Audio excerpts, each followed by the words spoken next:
This is the premier professional wrestling company on the planet. I know. Oh, don't say professional wrestling. Doesn't matter. Sports entertainment and pro wrestling, it's the same thing.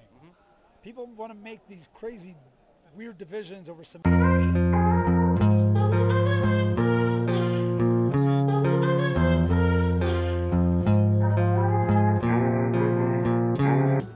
I know that pro wrestling and the English language kind of go like oil and water, but this thing is coming up a lot lately. I have noticed that since WrestleMania, there's been a lot of WWE superstars who have been going on this thing about that there's no difference between pro wrestling and sports entertainment, and a lot of people in the WWE bubble universe say that there's no difference between pro wrestling and sports entertainment. They get very upset about this.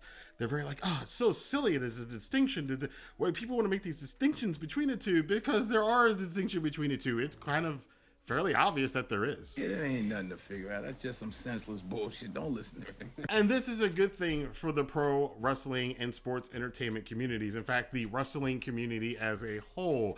And I will explain to you why that is later on in the video. But for now, to kind of illustrate my point once and for all, let's do a little Bill Nye, or I guess for us old school people, let's Mr. Wizard this shit. We have two substances here, and look, I move them around and they look the same and they act the same, and from a distance on the surface, if from a low resolution standpoint, they look like the same thing.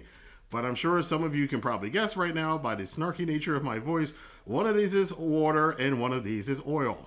I can pour them and they look like they pour the same way. And look, I can pour this one in here and it pours the same way. Actually kind of interesting. They actually don't mix well together. And if I heat up a wok, guys, guess what happens when I pour water into it? Ooh. And if I let this sit for a while, the water will evaporate and I get a lot of steam. But if I pour that other stuff in here, you're eventually going to get smoke, and if you let it go for too long, you wind up burning down your house, and your smoke alarm will go off, so let's not do that. I can explain it even simpler than that. These are all called movies, but guess what? They're in different genres. One's a comic book blockbuster film, another one is a gritty crime drama, and another one is a really good gory-ass horror film.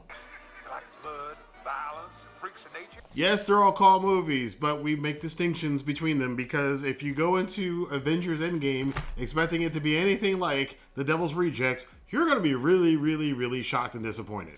If you ask for an expensive abstract art painting and you wind up getting a Bob Ross landscape, you're probably not going to be too happy, even though they're both paintings. Bon Jovi and the Sex Pistols are both rock and roll bands, but if you go to a Bon Jovi concert expecting it to be like the Sex Pistols, well, do I really need to explain that? Oh my god, you're like so overthinking this. This really isn't hard thinking. Hard thinking would be looking at the biblical stories from old times, from the Old Testament and the New Testament, and some from the Torah, and some from other religious texts, and how over time they have translated and transcended into the very entertainment that we look at today, and we can then extrapolate from them more meaning out of life, because even though they are fiction and not real, they are probably realer than real. They're hyper real, because they take away all the extraneous stuff from our lives and bring it down to just the basic things, the real core stuff that we do in interactions, and then amplify them so they become more than real, they become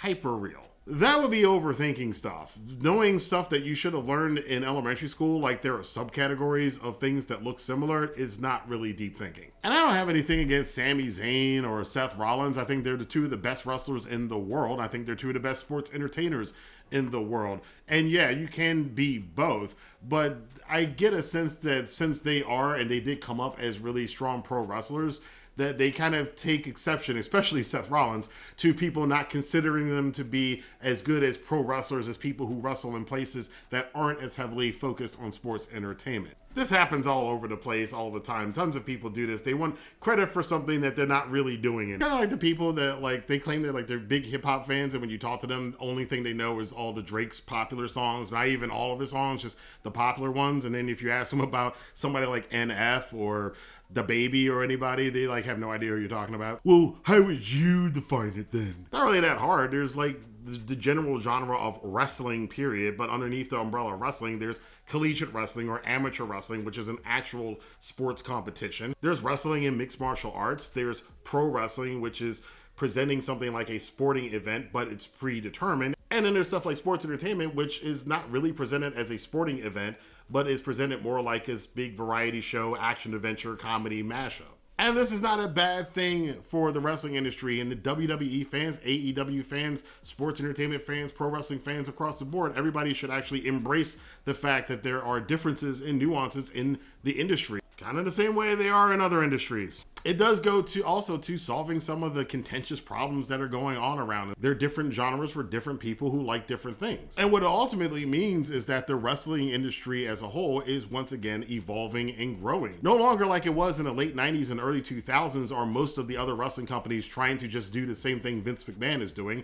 Now you get people doing hybrids like AEW. You have fans that are more interested in things like New Japan, which is much more leaning towards the sports aspect of pro wrestling. You have things that are a little bit more hardcore like at MLW, or you'll have things like Lucha Underground, which is the epitome of sports entertainment, which has no resemblance at all to anything like a sporting event and far more resemblance to a Lucha Libre version of Mortal Kombat. As I always say, and I know it's probably not going to happen, but the wrestling community and the wrestling industry itself needs to embrace that there are differences within it, and that is a good thing, and that essentially, if we get out of fighting each other because we want to lump everything in something and then say that one is better than the other one, and instead just accept that there are different genres within the one that we all love, I mean, that it's not about the companies, that like this past weekend, when WWE has a really good show, doesn't matter that it's sports entertainment, it's a good sports entertainment show, and I can enjoy it for being a good sports entertainment show. But I'm not expecting the same thing this weekend when I watch New Japan and see Zack Sabre Jr. face Kazuchika Okada. I'm not going to expect what I saw at WrestleMania, because if I do, then I'm going to be disappointed, and vice versa. If I was expecting something as gritty and intense as what's going to happen in a typical New Japan show at a WrestleMania, I'm going to be disappointed. Lots of people who really like the pro wrestling style of a wrestling show have been watching WWE, which has been going further and further in towards the realm of sports entertainment, and they don't like it. Again, it's like them being a big horror fan and then going watching some big blockbuster movie and being upset that it's not like the horror movie that they want it to be. I know this isn't going to change anything, and there are people out there who are invested in there not being a difference. It's all the same thing, so I can say that my stuff is superior than somebody else's, but that's just so counterproductive to the wrestling industry and the wrestling community as a whole. It'd probably be nice if we got away from that bullshit, but I don't think we are, and I'm just going to do my part and put a video out here like this. I don't know what's wrong with the American education system, but again, I learned this kind of crap when I was in elementary school, that things can look the same, but if you go underneath the surface, you can see that they are different and that they have different uses and different utilities and appeal to different things and are for different things. And that ultimately, like I said before, is a good thing. But I want to know what you guys think about this. Do you think, oh my God, I can't believe this Mark is on it. He actually put out a saucepan on his camera in his video? Or are you a person who thinks it's actually kind of sad that I had to go to such extremes to explain something that simple to the wrestling community? Let your voice be heard in the comment box below. Until next time, I'll see you guys here for more news, rumors, reviews, and commentary. We'll be talking about the Hyper Battle event this weekend from New Japan Pro Wrestling, and we'll be talking about some of the fallout from WWE's WrestleMania, as this channel that covers all pro wrestling and sports entertainment will continue. Thank you guys for watching. I'll see you later.